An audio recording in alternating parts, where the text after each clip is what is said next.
Hello students, welcome to Arihant. और आज हम लोग डिस्कस करने वाले हैं ये वाला question which says right Gauss theorem establish the expression of intensity of electric field near a plane charged non conducting sheet of infinite size.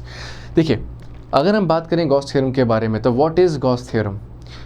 देखिए, फ्लक्स हम सबको पता है कि क्या होता है। किसी भी पर्टिकुलर एरिया से कोई इलेक्ट्रिक फील्ड पास होती है तो हम कहते हैं कि भाई फ्लक्स है, जो कि है इलेक्ट्रिक फील्ड इनटू एरिया, और actually I can say electric field into S, right. Area को यहाँ पर एस से रिप्रेजेंट कर सकते हैं, right, S as in surface area, right. लेकिन अगर मैं बात करूँ एक क्लोज्ड सरफेस की वजह से, तो क्लोज्ड सरफेस कैसा होता है, ये है क्लोज्ड सरफेस। इस क्लोज्ड सरफेस में electric field can obviously get inside और आउटसाइड। अगर इलेक्ट्रिक फील्ड एंटर कर रही है इसमें, अगर इलेक्ट्रिक फील्ड ऐसे इसमें एंटर कर रही है, सो दैट इज ई। इस पर्टिकुलर एरिया से वो एंटर कर रही है, तो ये जो एंटर करने वाली इलेक्ट्रिक फील्ड है, नॉर्मल कहाँ है, नॉर्मल ये रहा, तो इस केस में फ्लक्स नेगेटिव होगा। और अगर इलेक्ट्रिक फील्ड लीव कर रही है इस एरिया से, तो नॉर्मल के साथ है, नॉर्मल से पैरेलल है, इन दैट केस फ्लक्स आपका पॉजिटिव होगा। सिमिलरली अगर मैं यहाँ पर किसी भी एरिया से इलेक्ट्रिक फील्ड को एंटर कर रहा हूँ या लीव कर रहा हूँ, so basically there will be an total flux calculated because of all those electric fields and areas.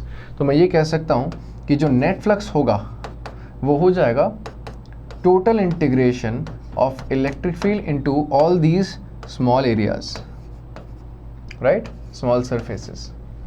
ये होगा टोटल फ्लक्स। ये टोटल फ्लक्स डिपेंड करेगा कि इस सरफेस के अंदर कितना चार्ज है। अगर अंदर Q1 चार्ज है फॉर एग्जांपल और बाहर Q2 चार्ज है, तो नेट फ्लक्स Q2 पर डिपेंड नहीं करेगा, नेट फ्लक्स डिपेंड करेगा Q1 पर। तो net flux would directly be proportional to Q1 and proportionality constant में यहाँ पे लगेगा एप्सिलॉन नॉट नीचे की तरफ। तो by first equation and by second equation I can simply say that net flux would be equal to total integration of E dot ds equals to Q naught by epsilon naught, where Q naught is the total charge present inside the closed surface, right। अब इसका एक छोटा सा application है। Application में हम लोग discuss करने वाले हैं ये, अगर आपके पास में एक thin infinitely long plane sheet है और उस शीट की सरफेस चार्ज डेंसिटी है सिग्मा, तो उसकी वजह से कैसे इलेक्ट्रिक फील्ड निकाली जा सकती है। देखें, कुछ ऐसी शीट दे रखी है हमें, दिस इज़ अ शीट और इस पर यूनिफॉर्म चार्ज डिस्ट्रीब्यूशन है सिग्मा। इस सिग्मा की वजह से हम कह रहे हैं कि इलेक्ट्रिक फील्ड यहाँ और यहाँ पर देखी जा रही है। अच्छा, हम जो इलेक्ट्रिक फील्ड देख रहे हैं हम बिल्कुल इक्वल डिस्टेंसेस पर देख रहे हैं ताकि इलेक्ट्रिक फील्ड कैसी रहे, सेम रहे, राइट। ये आर डिस्टेंस पे देख रहे हैं और ये भी कहाँ देख रहे हैं हम लोग, आर डिस्टेंस पर, राइट। क्यों देख रहे हैं, ताकि E on either side of the sheet must be perpendicular to the plane of the sheet having same magnitude at all points equidistant from the sheet। यानी कि शीट से r डिस्टेंस पर कहीं पे भी इलेक्ट्रिक फील्ड हो, वो सब कैसी रहनी चाहिए, सेम रहनी चाहिए, राइट। बिकॉज जैसे डिस्टेंस बढ़ता है तो इलेक्ट्रिक फील्ड घट जाती है, राइट। तो अगर मैं सेम डिस्टेंस पे देखूंगा तो इलेक्ट्रिक फील्ड का मैग्नीट्यूड भी सेम आएगा। ये एरिया, अब इस पूरी शीट का हमने एक छोटा सा एस एरिया एक्वायर किया था। इस एस एरिया के सामने भी हमने एक सेम एस एरिया और इसके पीछे भी हमने एक एस एरिया ले लिया। Overall we have a cylindrical closed surface, right. इस सिलेंड्रिकल क्लोज्ड सरफेस में इलेक्ट्रिक फील्ड सिर्फ दो पोर्शन से बाहर आ रही है, एक यहाँ से और एक यहाँ से। ये भी S है और ये भी कितना है, S। तो electric field totally 2S area से बाहर आ रही है। कर्व सरफेस एरिया से कोई भी इलेक्ट्रिक फील्ड बाहर नहीं आ रही। यू कैन सी नॉर्मल ऐसे भी है और नॉर्मल ऐसे भी है, लेकिन इस नॉर्मल के अलॉन्ग कोई भी इलेक्ट्रिक फील्ड नहीं है, सिर्फ इस नॉर्मल और इस नॉर्मल के अलॉन्ग है। और दोनों में ही आप देख रहे हैं फ्लक्स पॉजिटिव है, क्योंकि E और नॉर्मल दोनों पैरेलल है और E और नॉर्मल यहाँ भी पैरेलल है, तो दोनों से पॉजिटिव फ्लक्स बाहर आ रहा है। सो हम लोग यहाँ पर गॉस थ्योरम को कैसे अप्लाई कर सकते हैं, लाइक दिस। इलेक्ट्रिक फील्ड जो फ्लक्स आएगा वो इस सरफेस एरिया से कितना आएगा, E डॉट एस, और जो फ्लक्स इस सरफेस से आएगा वो कितना होगा, वो भी E डॉट एस होगा।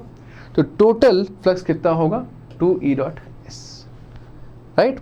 सो टोटल फ्लक्स कितना हुआ, 2Es। And total flux, as we know, total flux depends upon the net charge present inside the surface as well. तो मैं ये कह सकता हूँ कि 2E dot S is equals to Q by epsilon naught, right. And as we all know, sigma equals to charge per unit area होता है।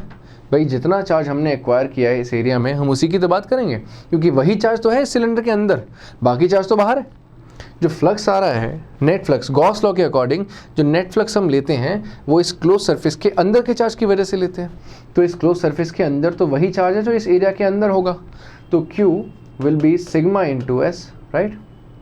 तो बस Q की जगह पे हम कितना कर देंगे इस केस में, सिग्मा इंटू एस, और वो वैल्यू यहाँ पे सब्स्टिट्यूट कर देंगे।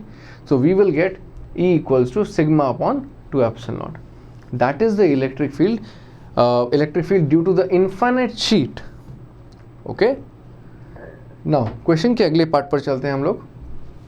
Next part is if the electric flux linked with the curve surface of the cylinder is phi, that means अगर आपके पास में एक सिलेंडर दे रखा है, उस सिलेंडर की वजह से, होल्ड ऑन, या अगर आपके पास में एक सिलेंडर दे रखा है और उस सिलेंडर के अंदर series, if the electric flux link with the curve surface of the cylinder is phi, यानी कि जो कर्व सरफेस से फ्लक्स आ रहा है उसे दिया गया है phi, right. Then what would be the electric flux through one of the plane surfaces of the cylinder.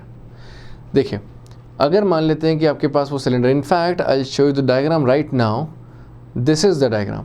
मान लेते हैं कि ये आपके पास एक सिलेंडर है, इसके अंदर चार्ज Q गिवन है, ठीक है। इस Q चार्ज की वजह से जो टोटल फ्लक्स आता, वो टोटल फ्लक्स कितना आता, Q by epsilon not. Total flux कितना आता, Q बाय एप्सिलॉन।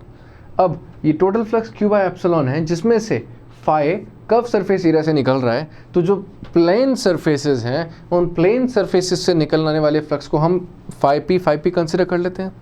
तो टोटल फ्लक्स को हम ये भी तो लिख सकते हैं कि जो टोटल फ्लक्स बना है वो कर्व सरफेस एरिया के फ्लक्स प्लस डबल, क्योंकि ये भी फाई पी ये भी फाई पी है, डबल ऑफ फाई पी से मिलकर के बना है कि नहीं बना। तो टोटल फ्लक्स की वैल्यू कितनी है, Q by epsilon naught equals to phi given है हमें और फाई पी हमें निकालना है, राइट। इसे सॉल्व करेंगे तो ये फाई माइनस में जाएगा, Q by epsilon naught minus phi, and 2 divide में चला जाएगा, 1/2 equals to phi P, right. Which is right है कि भाई टोटल फ्लक्स जो था वो Q बाय एप्सिलॉन नॉट है, total flux curve surface area वाले फ्लक्स की वजह से और दोनों प्लेन सरफेसेस की वजह से आया है Q बाय एप्सिलॉन नॉट, जिससे अगर मैं आगे सॉल्व करूंगा तो phi P will be obtained as this, right. I hope आप लोगों को ये क्वेश्चन समझ आया होगा। Thank you so much and keep studying.